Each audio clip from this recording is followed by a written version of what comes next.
Šiandien specialioje Automoto laidoje visą dėmesį skirsime išvykai į Švedijos Faviken Winter Rally, kur kartu su SMSkredit.lt komandos ralio lenktynininkais Deividu Jociumi, jo šturmanu Gediminu Žliūbu, mechaniku Vilmantu Vilkevičiumi ir dar vienu SMSkredit komandos lenktynininku Tomu Stabingiu praleidome visą savaitę.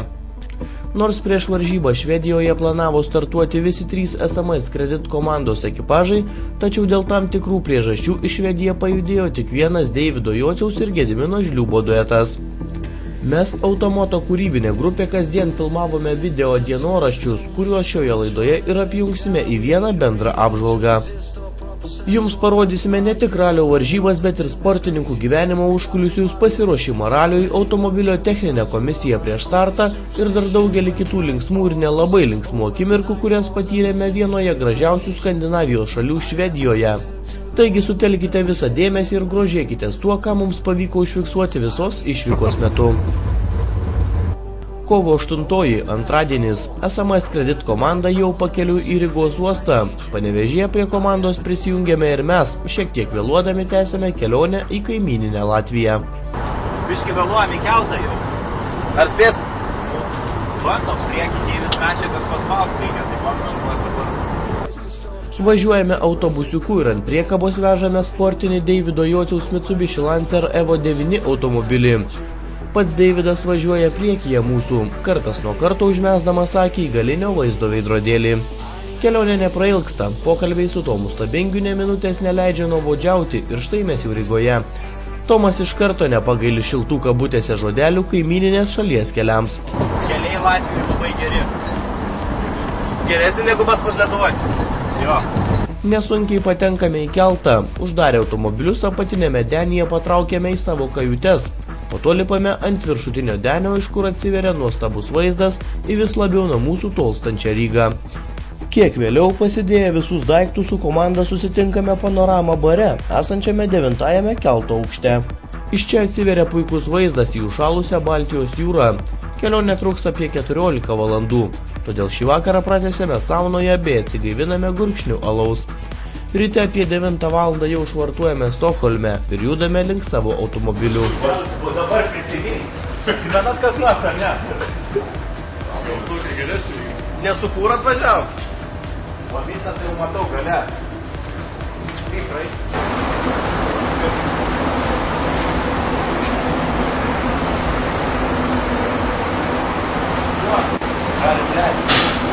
Išvažiavę iš kelto stojome liaudiškai tariant pūsti, tačiau autobusiuką vairavęs Tomas Stabingis dėl to niekiek nesijaudino. Todėl nieko nelaukę tęsėme kelionę į tolimą į Švedijos kurortinį miestelį Are. Paputėm, matėt visi nuliai. Reiškia, naktis neaudringa buvo. Tik jūra siubavo.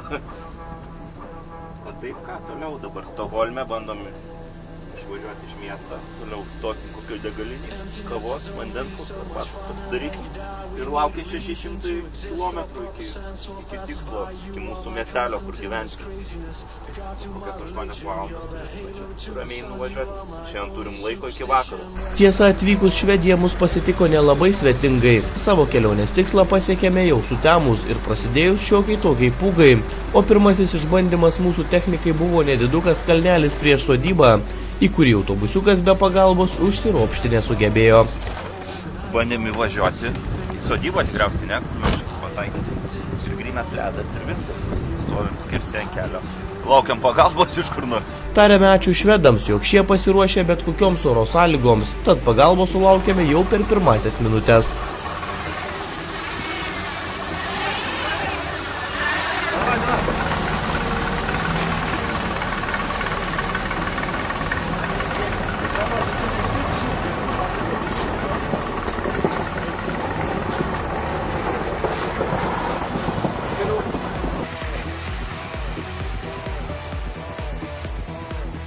Pagaliau įveikę ledo kelius nukrovėme sportinį automobilį ir nakčiai jį palikome švedo dirbtuvėse. Šiek tiek išvarginti kelionės vakarą nusprendėme praleisti ramiai.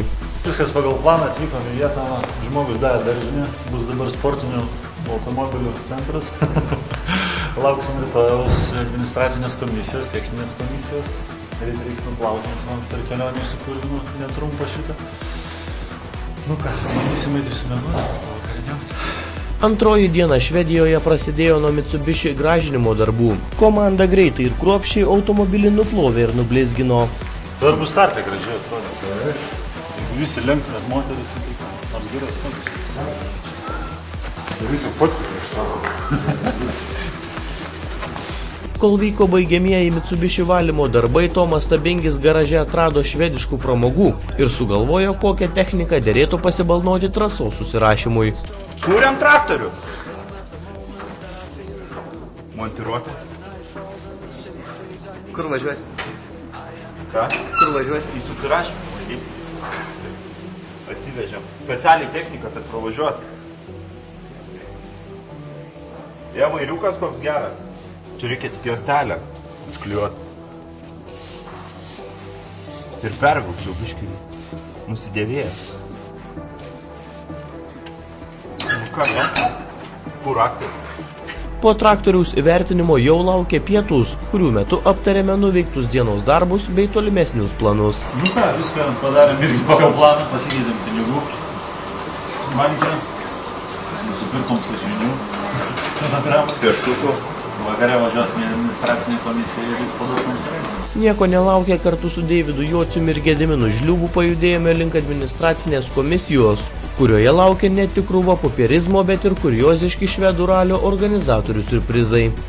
Viskas aišku švediškai, kai visada. Gal kaip nors susigaudysim. Įdomių dalykų čia paaiškino, jie sako, reikia važiuoti visiems su kurėlį padangom. Paklausė pradžioj su kokiom važiuojam, sakom, kad su BF Goodrich. Tai sako, reikia su kurėlį važiuoti visiems, bet, kurie Norvegai irgi užsiregistravę Švedijos čempionate, bet pasirodo nėra tų padangų, kur įsigyti. Bet, sakau, mes važiuojam ne za taurį, tik tai, turbūt galėsim važiuoti su Goodrichu. Pakeliu į sodybą sustojame apžiūrėti pirmojo greičio ruožo, kurio susirašyti sportininkams leista nebuvo.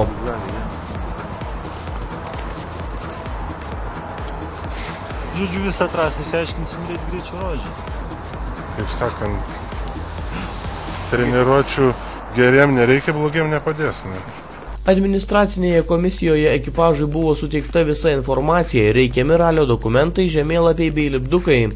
Kiek netikėtai teko išsigąsti dėl galimo gaisro angare, kur stovi Mitsubishi, kadangi nuspaudė ne tą elektros įjungimo mygtuką, trumpai tariant, užtrumpinome virš mašinos kabančius laidus. Ačiū Dievui, viskas baigėsi gerai. Belaukiant varžybų dienos sugalvojame palenktyniauti kiek netradicinėje rungtyje. Vienaip ar kitaip vakarieniai ruošiamės valgyti bulves, tad surengėm jų skutimo varžybas.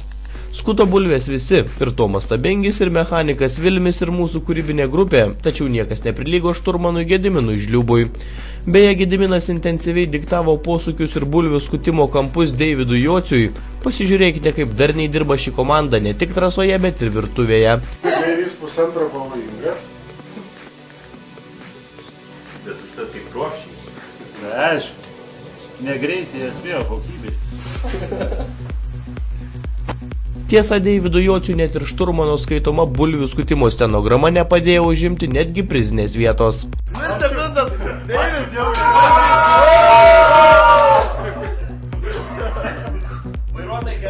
Pavalgę nuėjome miegoti, nes jau kitą dieną laukia techninė komisija, kurioje komandos automobilis buvo tikrinamas net kelias valandas.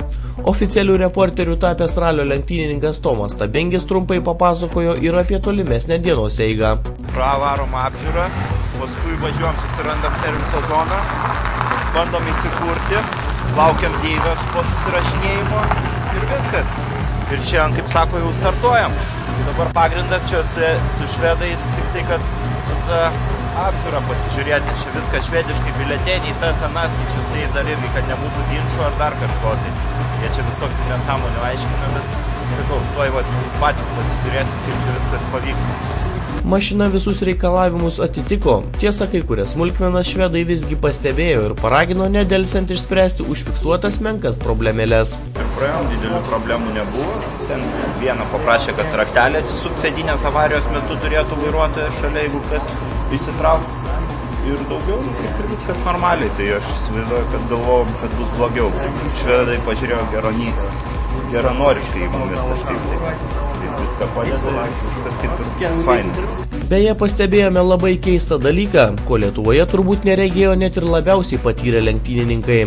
Techninės komisijos metu tiesiog pačiame komisijos garaže galėjome vaišintis karštų maistų bei gėrimais. Atrodo maža, bet labai maloni staigmenėlė. Dabar esam kur turbus flambuoja tie. Švedai va draugiškai pasitiko, vaišina net kava. Labai draugiškai čia visi nusiteikia, kažkaip tai net negalvojom, kad taip. Tai va, smagi pradžia, kaip sako. Kalbėjom su Deiviu, sakė, dopai irgi smagus, tai laukiam starto dabar, žiūrėsim, tai dabar priklauso, kad gerai suvažiuoti. Atlikus visą techninės komisijos apžiūrą nusiteikėme varžyboms ir patraukėme į servizo zoną.